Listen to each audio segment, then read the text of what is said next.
मर्दा प्रदेश में बाड़े औरत या घोड़े भी ये ठंडा के दिन बा औरत या कहते ये राजा जी गवना करा करोड़ा प्रदेश में जाके बस गई लेकिन एको हाली हमारा बारे में ना सोचनी तब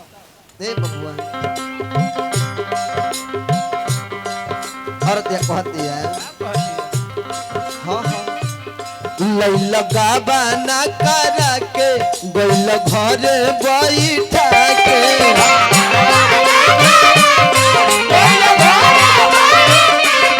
लैला गाबना करा के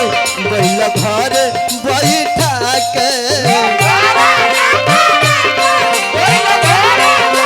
एहिजा बढ़ल बाटे भूते कलेश राजा जी एहिजा बढ़ल बाटे भूते कलेश राजा जी अरे अपन बसल बार जाके परदेश राजा जी अपन बसल बार जाके परदेश राजा जी मिलने की तुम कोशिश करना वादा कभी न करना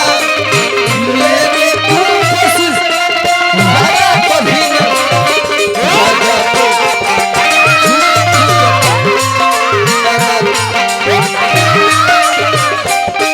वादा तो टूट जाता है वादा तो टूट जाता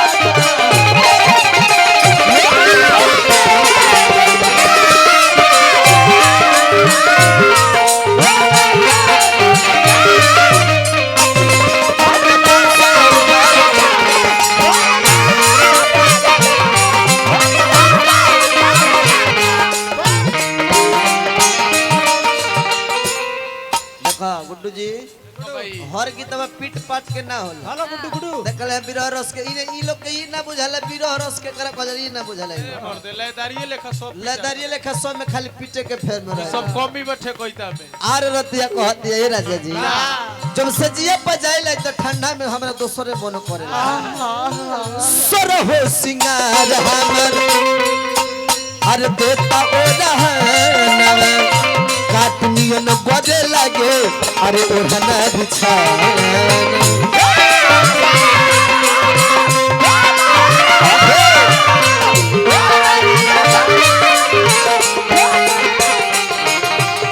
किसर हो सिंगार हमर हर देता ओ रहना काटनियन बजे लगे ओढ़ना बिछाना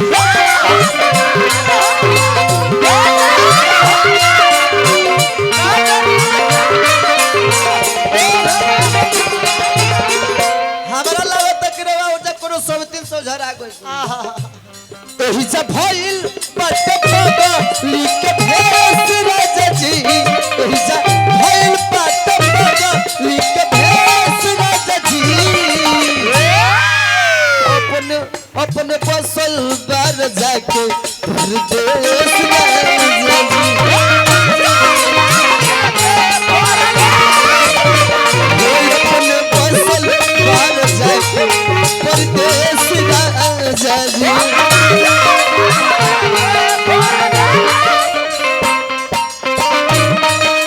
तुझे रोना भी होगा तुझे हंसना भी होगा तुझे रोना भी होगा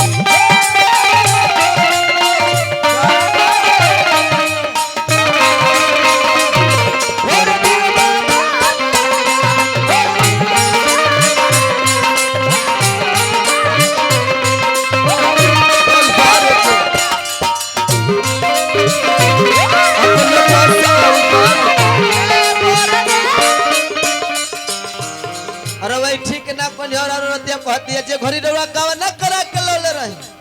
तो ढेर सपना देखो रही कि घरे चलो हई करब तो हौ क दे लेकिन जब यही जाए नहीं तो सारा सपना में हमरा के पानी फेर दे उहे औरतिया कहती है का कि जब हो छोटुआ पिया ठीक नहीं कोइला फसला के कनिया के मजा मारी गईला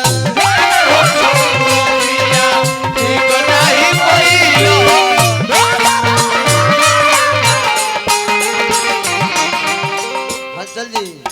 रवा केहू के देखो हम गीतो लिखिला हम अपना से गीतो लिखिला जितना रात भर में गीत देखलो के रेटर के गीत ना गाइला हमरा जिला में काहे ना काई वरदान हो कि का यही जाके हलचल जी को ये अपने तो अपने लिखेले प्रदुमन रोशन जी को ये तो अपने लिखेले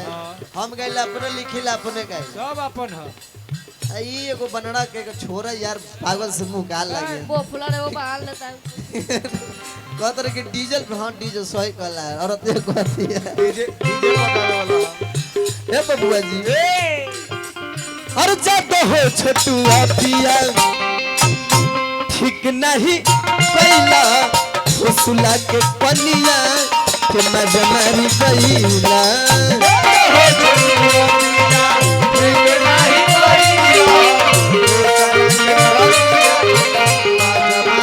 लास्ट में कहो सन्नी देवरा तू सुन लो सन देश राजा जी सन्नी देवरा के सुना सन देश राजा जी अरे अपने बसल बार जाके परदेश राजा बोले अपने बसल बार जाके परदेश राजा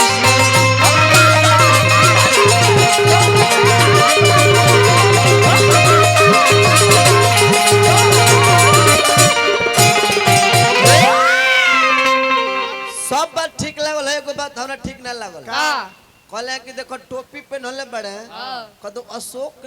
कौन कहले अशोक लील हां अशोक लीलन अशोक लीलन अच्छा ठीक कहला है भाई ठंडा के दिन में तो जितना हमनी के चाचा बाबा बैठल बने चाहे भैया लोग बैठल बने सब लोग टोपी मुफलर रखले बा भाई ठंडी के दिन सब लोग राखी हमहू पे ले बानी यही तरह जान जाए कि कुछ दिन खातिर सऊदी गए रहो इंग्लिशो पे ले महाराज इस सऊदी गए रहो आग के जाके कहते कि पापा अपन पिताजी से 5 गो दोस्त के साथ आइले 5 गो दोस्त के लेकर सऊदी से कहते कि ये नीदरलैंड का है ये थाईलैंड का है